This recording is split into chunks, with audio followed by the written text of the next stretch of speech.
She was born a princess, the cherished daughter of Japan's Emperor Akihito and Empress Michiko, living in the grandeur of the Imperial Palace.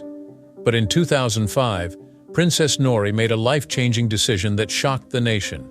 She gave up her royal title to marry a commoner. Trading centuries of tradition for an ordinary life, she left behind the only world she had ever known.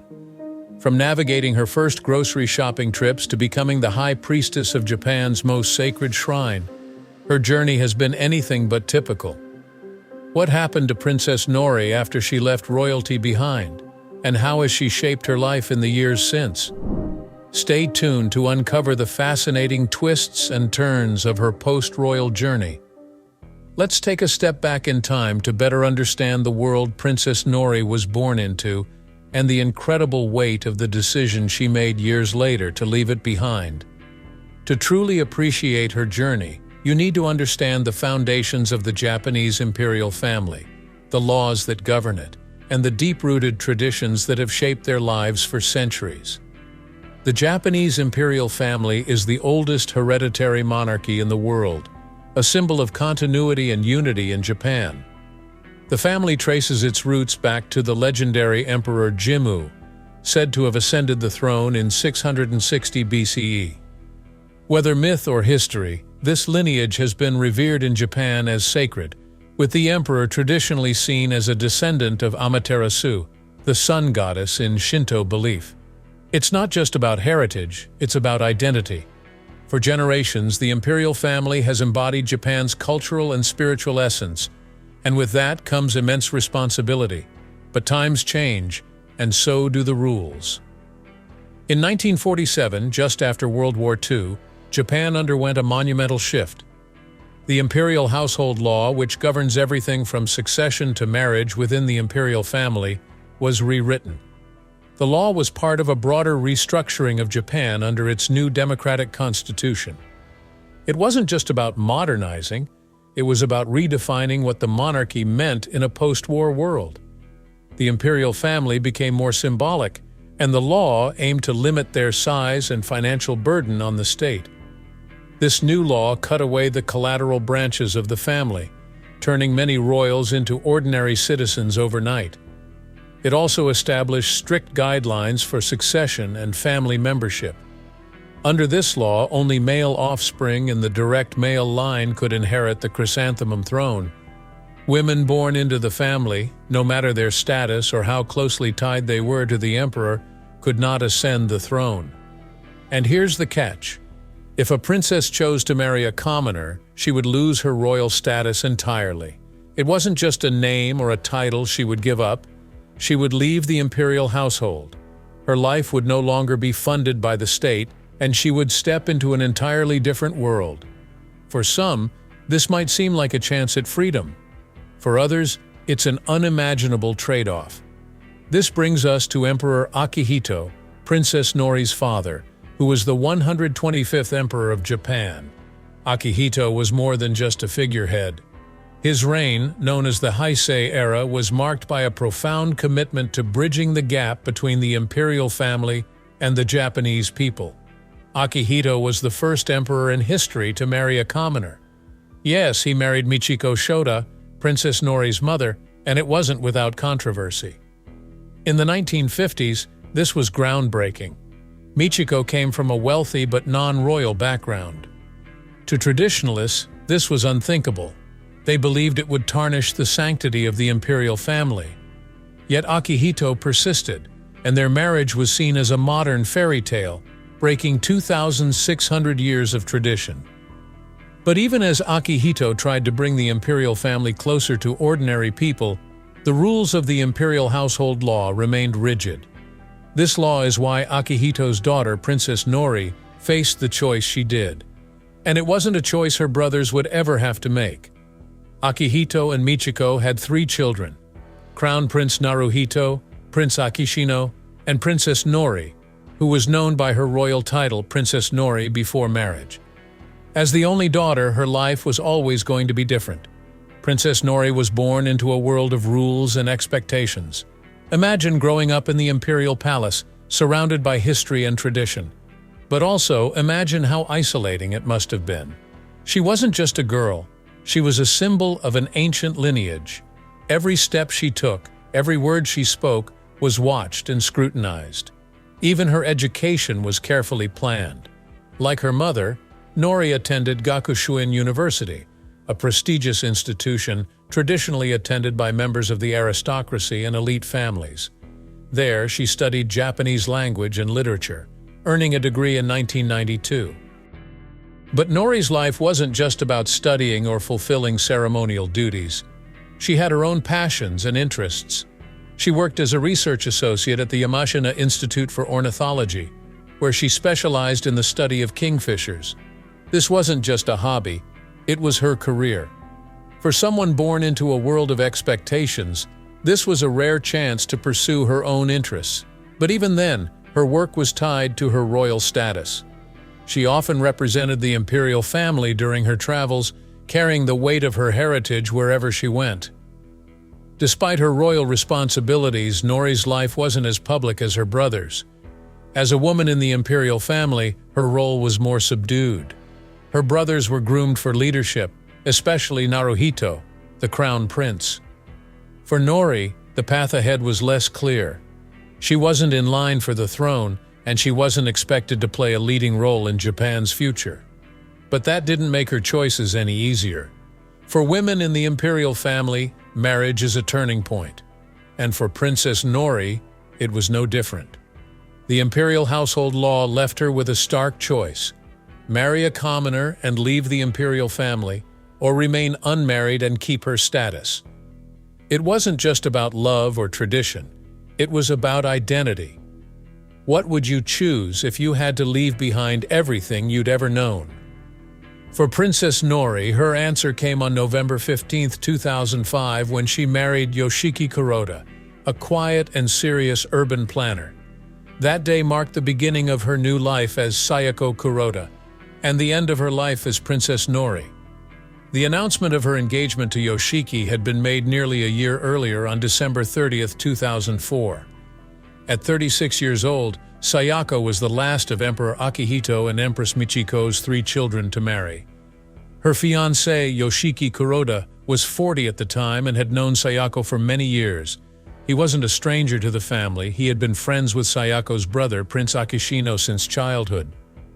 Despite his connection to the family, Yoshiki was a commoner. By law, this meant that Sayako would have to relinquish her royal status upon marriage. The news of the engagement sparked public interest across Japan. It wasn't just a love story, it was a rare moment when tradition met modernity. Sayako's marriage would be only the 6th time a female member of the imperial family had married a commoner since the Imperial Household Law was revised in 1947. The last such wedding had been over 2 decades earlier in 1983, when Princess Masako of Mikasa, one of Emperor Akihito's cousins, married a commoner. For many, Sayako's choice symbolized a shift in what it meant to be a royal in contemporary Japan. The months leading up to the wedding were filled with preparations. Sayako, who had lived her entire life in the imperial palace, began taking steps to adjust to her future as an ordinary citizen. These weren't just symbolic gestures, they were practical. She took driving lessons, learned how to shop at a supermarket, and practiced managing household tasks like cleaning and cooking. To most people, these might seem like simple, everyday activities. But for Sayako, they were entirely new experiences. She had spent her life surrounded by attendants who took care of such tasks. Now, she was preparing for a life where she would need to do them herself. On November 15, 2005, the wedding ceremony took place at the Imperial Hotel in Tokyo. It was a modest affair by royal standards, attended by about 30 close family members, including Emperor Akihito and Empress Michiko. This was significant in itself. Traditionally, emperors did not attend the weddings of their daughters. By choosing to be present, Akihito and Michiko signaled their support for Sayako's decision and their desire to make the imperial family more relatable to the Japanese people. The ceremony was conducted in the Shinto tradition, reflecting Japan's native religion and its deep ties to the imperial family. Sayako wore a simple white silk gown paired with pearls, while Yoshiki was dressed in a classic black suit. The ceremony centered on the traditional act of sipping sake rice wine, a ritual that symbolizes unity and mutual commitment. There were no extravagant displays, no grand gestures, just a quiet, dignified moment shared among family. After the ceremony, Sayako officially became Sayako Kuroda. She gave up her title, her place in the imperial household, and the allowances that came with it. Her name was removed from the imperial family registry, and she was registered as an ordinary citizen in her husband's family registry. This was more than a change in name, it was a complete transformation of her legal and social identity. For the first time in her life, Sayako was no longer a princess. The reception that followed was equally understated. Around 120 guests, including the governor of Tokyo, attended. Sayako changed into a cream-colored kimono with a gold-embroidered sash borrowed from her mother, Empress Michiko. As tradition dictates, she walked several steps behind her husband as they entered the room. A string quartet made up of the couple's friends played softly in the background. Guests were served a French-style menu featuring dishes like lobster, caviar, and lamb. It wasn't the kind of royal spectacle one might associate with European monarchies. Instead, it was intimate, reflective of Sayako's new life. Thousands of well-wishers lined the streets between the imperial palace and the hotel, waving Japanese flags as the newlyweds passed by. The public's response was warm, though many couldn't help but note the contrast between Sayako's quiet departure and the grandeur of her brother's weddings. Still, for those who came to watch, it was a bittersweet moment. They weren't just saying goodbye to a princess, they were witnessing a rare and profound change in the life of the imperial family.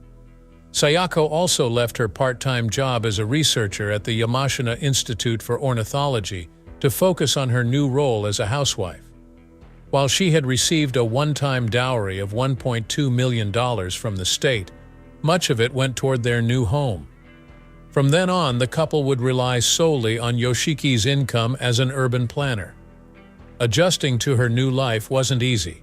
Sayako had spent her entire life in the imperial family, where everything was carefully managed and controlled.